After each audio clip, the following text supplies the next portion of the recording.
4:23 inasema linda sana moyo wako kuliko vyote uvilindavyo, maana huko ndiko zitokako chemichemi za uzima wa milele. Bwana Yesu asifiwe.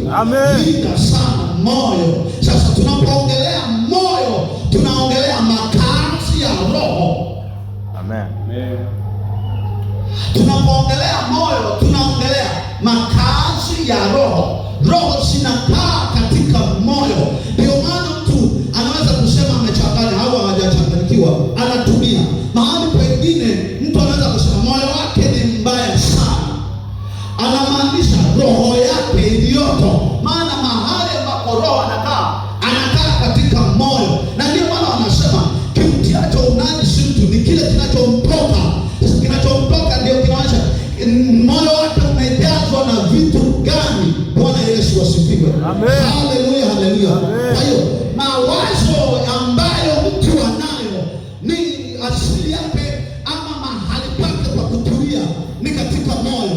Moyo ndio unayetoa mawazo. Mtu akawaza kitu fulani, mtu akafikiri kitu fulani, vitu ambavyo mtu anaweza kufanya, lazima chimbuko lake litoke katika moyo. Ndio maana Biblia ikasema linda sana moyo wako, maana ndiko zitokako chemichemi. Kwa hiyo moyo wa mtu ndio chemichemi yake, ndio utajiri wake, ndio vitu vyake, ndio uhalisia wake. Moyo wako ndio uhalisia. Kwa hiyo hayo ambayo unaweza kuyatenda yanaashiria na kusadiki vile moyo ulivyo. Ngoja kidogo. Kwa hiyo katika uumbaji wa Mungu ameweka nchi, ameziumba mbingu na ardhi.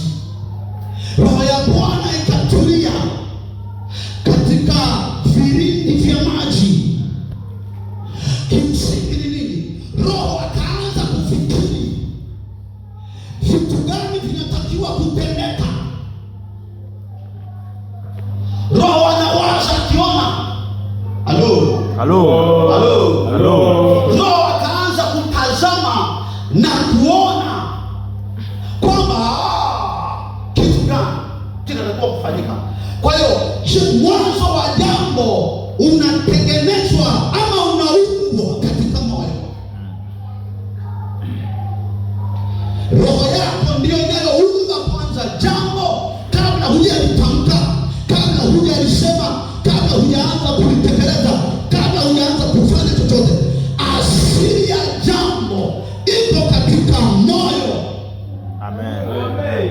Na kama Biblia inavyosema, linda sana moyo wako kuliko vyote uvilindavyo, maana ndiko chemichemi za uzima zitokako. Tulia kidogo. Linda sana moyo wako kuliko vyote uvilindavyo, maana huko ndiko zinapokaa roho zinazopelekea ufanyaji wa mambo. Kama katika moyo wa mtu yuko Roho Mtakatifu, katika moyo wa mtu yuko Roho Mtakatifu, vitakavyotokeza katika ule moyo wake ni vitu vitakatifu. Usemi wake ni wa kitakatifu, mawazo yake ni ya kitakatifu, utendaji wake ni wa kitakatifu. Kwa nini? Huko moyoni kumejaa Roho Mtakatifu ambaye chemichemi yake yanapumzika mambo mazuri. Amen. Lakini huu moyo unaweza kubeba pia roho mchafu. Unaweza pia ukabeba. Kwa hiyo unaposikia linda sana moyo wako, maana ndiko zitokako chemichemi. Sasa kama tutakuwa na Roho Mtakatifu ndani ya mtu, zinatoka chemichemi takatifu. Lakini kama tutakuwa na roho mchafu ndani ya mtu, hicho kitakachotoka ni chemichemi chafu. Lakini mwanzo wa jambo unatengenezwa katika moyo, na katika moyo ndiko zinapokaa roho.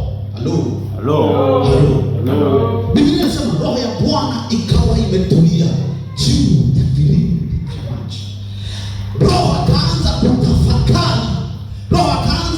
akachepusha, akaanza kutoa chemichemi, ndio akasema iwepo maji yajitenge, tuwepo na mbingu, tuwepo na ardhi. Ndio akasema tuwe na milima, tuwe na mabonde. Ndio akasema na tufanye mtu kwa sura yetu. Ndio akatoa wanyama wa kila aina, ndio akatoa vile vitu. Wazo liko kwenye moyo. Bwana Yesu asifiwe. Amen. Kwa tunapojifunza kwa habari ya Roho Mtakatifu, tunaongelea ujumla wa maisha ya mtu, sio tu swala la kuishi na kupokea uzima wa milele, lakini ni swala pana kidogo ambalo linaweza kugusa hata maamuzi ya nyumbani. Linaweza likagusa hata namna tu mama anavyoandaa chakula, kinatoka kwanza moyoni. Moyo unachakata, unapeleka kwenye akili, wazo linakuja, watakula wali pilau.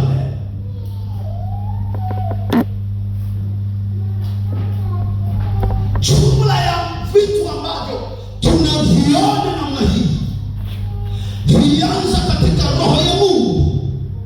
Halafu roho ya Mungu ilipopeleka katika kinywa, kinywa kikasema na liwe anga. Sio anga limetoka popote, limetoka katika viungu.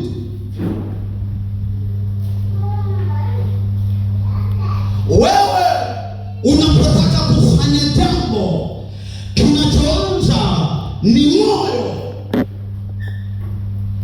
Unafikiria, unapelekewa mawazo, akili inachakata lile jambo, wazo.